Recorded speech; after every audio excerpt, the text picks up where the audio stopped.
மத்தேயு அதிகாரம் 22. இயேசு மறுபடியும் அவர்களோடே உவமைகளாய் பேசி சொன்னது என்னவென்றால், பரலோக ராஜ்யம் தன் குமாரனுக்கு கல்யாணம் செய்த ஒரு ராஜாவுக்கு ஒப்பாயிருக்கிறது. அழைக்கப்பட்டவர்களை கல்யாணத்திற்கு வர சொல்லும்படி அவன் தன் ஊழியக்காரரை அனுப்பினான். அவர்களோ வர மனதில்லாதிருந்தார்கள்.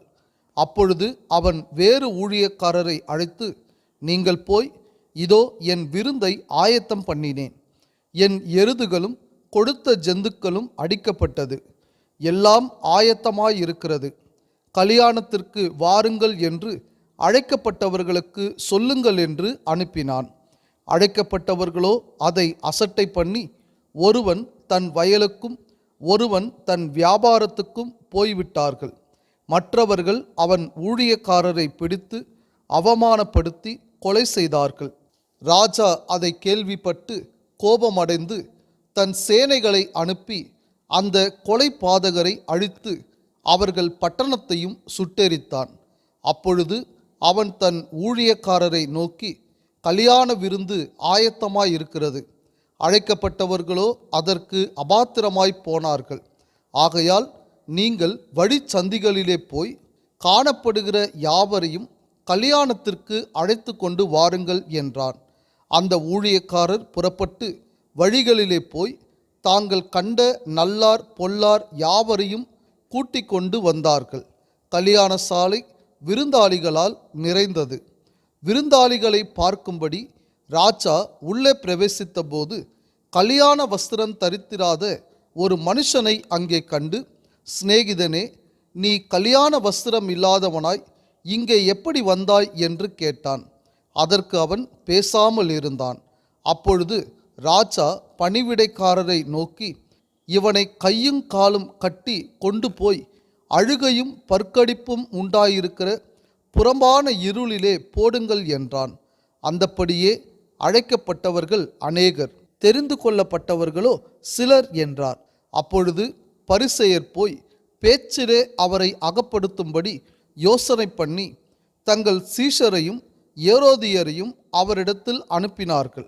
அவர்கள் வந்து, போதகரே, நீர் சத்தியம் உள்ளவர் என்றும் தேவனுடைய மார்க்கத்தை சத்தியமாய் போதிக்கிறவர் என்றும் நீர் முகதாட்சணியம் இல்லாதவராகையால் எவனை குறித்தும் உமக்கு கவலை இல்லை என்றும் அறிந்திருக்கிறோம்.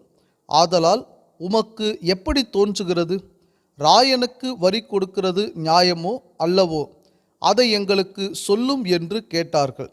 இயேசு அவர்கள் துர்க்குணத்தை அறிந்து, மாயக்காரரே, நீங்கள் என்னை ஏன் சோதிக்கிறீர்கள்? வரிக்காசை எனக்கு காண்பியுங்கள் என்றார். அவர்கள் ஒரு பணத்தை அவரிடத்தில் கொண்டு வந்தார்கள்.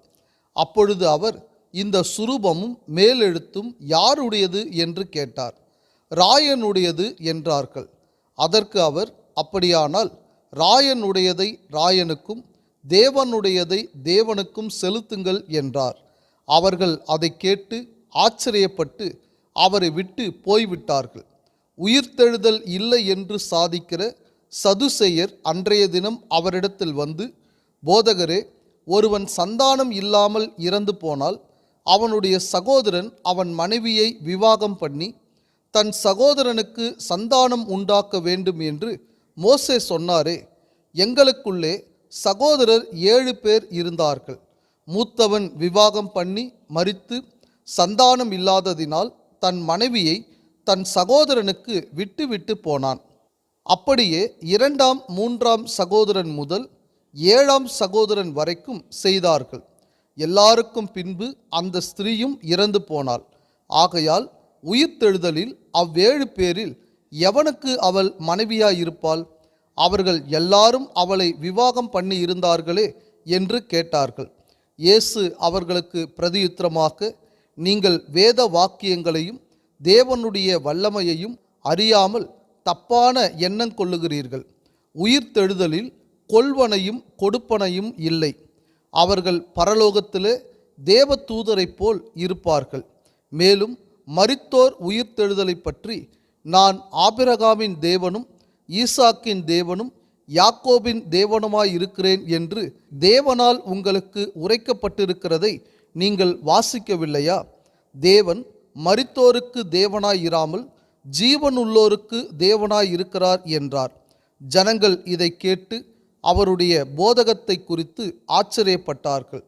அவர் சதுசேயரை வாயடைத்தார் என்று பரிசேயர் கேள்விப்பட்டு அவரிடத்தில் கூடி வந்தார்கள். அவர்களில் நியாயசாஸ்திரி ஒருவன் அவரை சோதிக்கும்படி, போதகரே, நியாயப்பிரமாணத்திலே எந்த கற்பனை பிரதானமானது என்று கேட்டான். இயேசு அவனை நோக்கி, உன் தேவனாகிய கர்த்தரிடத்தில் உன் முழு இருதயத்தோடும் உன் முழு ஆத்துமாவோடும் உன் முழு மனதோடும் அன்பு கூறுவாயாக. இது முதலாம் பிரதான கற்பனை. இதற்கு ஒப்பாயிருக்கிற இரண்டாம் கற்பனை என்னவென்றால், உன்னிடத்தில் நீ அன்பு கூறுவது போல பிறனிடத்திலும் அன்பு கூறுவாயாக என்பதே. இவ்விரண்டு கற்பனைகளிலும் நியாயப்பிரமாணம் முழுமையும் தீர்க்க தரிசனங்களும் அடங்கியிருக்கிறது என்றார். பரிசேயர் கூடியிருக்கையில் இயேசு அவர்களை நோக்கி, கிறிஸ்துவை குறித்து நீங்கள் என்ன நினைக்கிறீர்கள்? அவர் யாருடைய குமாரன் என்று கேட்டார். அவர் தாவீதின் குமாரன் என்றார்கள். அதற்கு அவர், அப்படியானால் தாவீது பரிசுத்த ஆவியினாலே அவரை ஆண்டவர் என்று சொல்லி இருக்கிறது எப்படி? நான் உம்முடைய சத்துருக்களை உமக்கு பாதபடியாக்கி போடும் வரைக்கும் நீர் என்னுடைய வலது பாரிசத்தில் உட்காரும் என்று கர்த்தர் என் ஆண்டவரோடே சொன்னார் என்று சொல்லியிருக்கிறானே. தாவீது அவரை ஆண்டவர் என்று சொல்லியிருக்க அவனுக்கு அவர் குமாரனாயிருப்பது எப்படி என்றார். அதற்கு மாறுத்தரமாக ஒருவனும் அவருக்கு ஒரு வார்த்தையும் சொல்லக்கூடாதிருந்தது. அன்று முதல் ஒருவனும் அவரிடத்தில் கேள்வி கேட்க துணியவில்லை. மத்தேயு அதிகாரம் 23. பின்பு இயேசு ஜனங்களையும் தம்முடைய சீஷர்களையும் நோக்கி, வேத பாரகரும் பரிசேயரும் மோசேயினுடைய ஆசனத்தில் உட்கார்ந்திருக்கிறார்கள். ஆகையால் நீங்கள் கை கொள்ளும்படி அவர்கள் உங்களுக்கு சொல்லுகிற யாவையும் கை கொண்டு செய்யுங்கள். அவர்கள் செய்கையின்படியோ செய்யாதிருங்கள். ஏனெனில் அவர்கள் சொல்லுகிறார்கள், சொல்லியும் செய்யாதிருக்கிறார்கள். சுமப்பதற்கரிய பாரமான சுமைகளை கட்டி மனுஷர் தோள்களின் மேல் சுமத்துகிறார்கள். தாங்களோ ஒரு விரலினாலும் அவைகளை தொடமாட்டார்கள். தங்கள் கிரியைகளை எல்லாம் மனுஷர் காண வேண்டுமென்று செய்கிறார்கள். தங்கள் காப்பு நாடாக்களை அகலமாக்கி தங்கள் வஸ்திரங்களின் தொங்கல்களை பெரிதாக்கி விருந்துகளில் முதன்மையான இடங்களையும் ஜெப ஆலயங்களில் முதன்மையான ஆசனங்களையும் சந்தை வெளிகளில் வந்தனங்களையும் மனுஷரால் ரபி ரபி என்று அழைக்கப்படுவதையும் விரும்புகிறார்கள். நீங்களோ ரபி என்று அழைக்கப்படாதிருங்கள். கிறிஸ்து ஒருவரே உங்களுக்கு போதகராய் இருக்கிறார். நீங்கள் எல்லாரும் சகோதரராய் இருக்கிறீர்கள். பூமியிலே ஒருவனையும் உங்கள் பிதா என்று சொல்லாதிருங்கள். பரலோகத்தில் இருக்கிற ஒருவரே உங்களுக்கு பிதாவாய் இருக்கிறார். நீங்கள் குருக்கள் என்றும் அழைக்கப்படாதிருங்கள். கிறிஸ்து ஒருவரே உங்களுக்கு குருவாய் இருக்கிறார். உங்களில் பெரியவனாய் இருக்கிறவன் உங்களுக்கு ஊழியக்காரனாய் இருக்க கடவன். தன்னை உயர்த்துகிறவன் தாழ்த்தப்படுவான், தன்னை தாழ்த்துகிறவன் உயர்த்தப்படுவான்.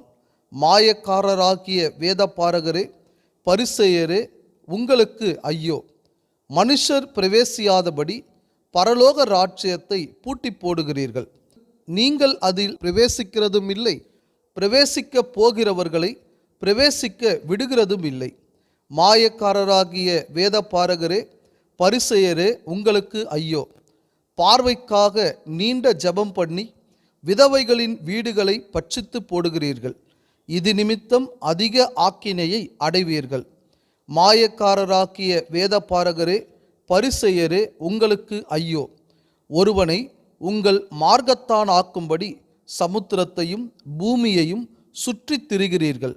அவன் உங்கள் மார்க்கத்தானான போது அவனை உங்களிலும் இரட்டிப்பாய் நரகத்தின் மகனாக்குகிறீர்கள். குருடரான வழிகாட்டிகளே, உங்களுக்கு ஐயோ! எவனாகிலும் தேவாலயத்தின் பேரில் சத்தியம் பண்ணினால் அதனால் ஒன்றுமில்லை என்றும், எவனாகிலும் தேவாலயத்தின் பொன்னின் பேரில் சத்தியம் பண்ணினால் அவன் கடனாளி என்றும் சொல்லுகிறீர்கள். மதிகேடரே, குருடரே, எது முக்கியம்? பொன்னோ பொன்னை பரிசுத்தமாக்குகிற தேவாலயமோ? மேலும் எவனாகிலும் பலிபீடத்தின் பேரில் சத்தியம் பண்ணினால் அதனால் ஒன்றுமில்லை என்றும், எவனாகிலும் அதின்மேல் இருக்கிற காணிக்கையின் பேரில் சத்தியம் பண்ணினால் அவன் கடனாளி என்றும் சொல்லுகிறீர்கள். மதிகேடரே, குருடரே, எது முக்கியம்? காணிக்கையோ, காணிக்கையை பரிசுத்தமாக்குகிற பலிபீடமோ? ஆகையால் பலிபீடத்தின் பேரில் சத்தியம் பண்ணுகிறவன் அதின் பேரிலும் அதின் மேலுள்ள எல்லாவற்றின் பேரிலும் சத்தியம் பண்ணுகிறான். தேவாலயத்தின் பேரில் சத்தியம் பண்ணுகிறவன் அதின் பேரிலும் அதில் வாசமாய் இருக்கிறவர் பேரிலும் சத்தியம் பண்ணுகிறான். வானத்தின் பேரில் சத்தியம் பண்ணுகிறவன் தேவனுடைய சிங்காசனத்தின் பேரிலும் அதில் வீற்றிருக்கிறவர் பேரிலும் சத்தியம் பண்ணுகிறான். மாயக்காரராக்கிய வேதபாரகரே, பரிசேயரே, உங்களுக்கு ஐயோ! நீங்கள் ஒர்த்தலாமிலும் வெந்தயத்திலும் சீரகத்திலும் தசமபாகம் செலுத்தி நியாயப்பிரமாணத்தில் கற்பித்திருக்கிற விசேஷித்தவைகளாகிய நீதியையும் இரக்கத்தையும் விசுவாசத்தையும் விட்டுவிட்டீர்கள். இவைகளையும் செய்ய வேண்டும், அவைகளையும் விடாதிருக்க வேண்டுமே. குருடரான வழிகாட்டிகளே, கொசு இல்லாதபடி வடிகட்டி ஒட்டகத்தை விழுங்குகிறவர்களாய் இருக்கிறீர்கள். மாயக்காரராகிய வேதபாரகரே, பரிசேயரே, உங்களுக்கு ஐயோ! போஜன பான பாத்திரங்களின் வெளிப்புறத்தை சுத்தமாக்குகிறீர்கள், உட்புறத்திலோ அவைகள் கொள்ளையினாலும் அநீதத்தினாலும் நிறைந்திருக்கிறது. குருடரான பரிசேயனே, போஜன பான பாத்திரங்களின் வெளிப்புறம் சுத்தமாகும்படி அவைகளின் உட்புறத்தை முதலாவது சுத்தமாக்கு. மாயக்காரராகிய வேதபாரகரே, பரிசேயரே, உங்களுக்கு ஐயோ! வெள்ளையடிக்கப்பட்ட கல்லறைகளுக்கு ஒப்பாயிருக்கிறீர்கள். அவைகள் புறம்பே அலங்காரமாய் காணப்படும், உள்ளேயோ மரித்தவர்களின் எலும்புகளினாலும் சகல அசுத்தத்தினாலும் நிறைந்திருக்கும். அப்படியே நீங்களும் மனுஷருக்கு நீதிமான்கள் என்று புறம்பே காணப்படுகிறீர்கள், உள்ளத்திலோ மாயத்தினாலும் அக்கிரமத்தினாலும் நிறைந்திருக்கிறீர்கள்.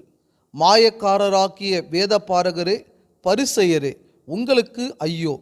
நீங்கள் தீர்க்கதரிசிகளின் கல்லறைகளை கட்டி நீதிமான்களின் சமாதிகளை சிங்காரித்து, எங்கள் பிதாக்களின் நாட்களில் இருந்தோமானால் அவர்களோட நாங்கள் தீர்க்கதரிசிகளின் இரத்தப்பழிக்கு உடன்பட்டிருக்க மாட்டோம் என்கிறீர்கள்.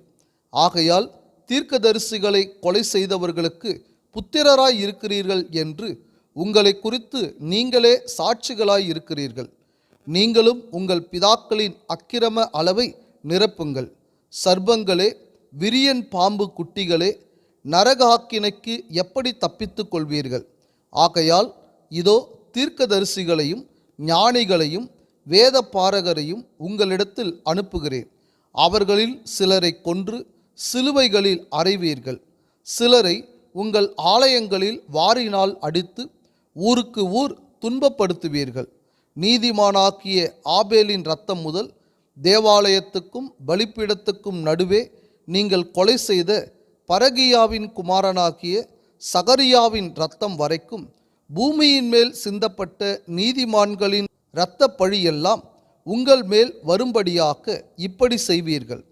இவைகள் எல்லாம் இந்த சந்ததியின் மேல் வருமென்று மெய்யாகவே உங்களுக்கு சொல்லுகிறேன். எருசலேமே, எருசலேமே, தீர்க்கதரிசிகளை கொலை செய்து உன்னிடத்தில் அனுப்பப்பட்டவர்களை கல்லெறிகிறவளே, கோழி தன் குஞ்சுகளை தன் சிறகுகளின் கீழே கூட்டி சேர்த்து கொள்ளும் வண்ணமாக நான் எத்தனை தரமோ உன் பிள்ளைகளை கூட்டி சேர்த்து கொள்ள மனதாயிருந்தேன், உங்களுக்கோ மனதில்லாமற் போயிற்று. இதோ உங்கள் வீடு உங்களுக்கு பாழாக்கி விடப்படும். கர்த்தருடைய நாமத்தினாலே வருகிறவர் ஸ்தோத்தரிக்கப்பட்டவர் என்று நீங்கள் சொல்லும் அளவும் இது முதல் என்னை காணாதிருப்பீர்கள் என்று உங்களுக்கு சொல்லுகிறேன் என்றார்.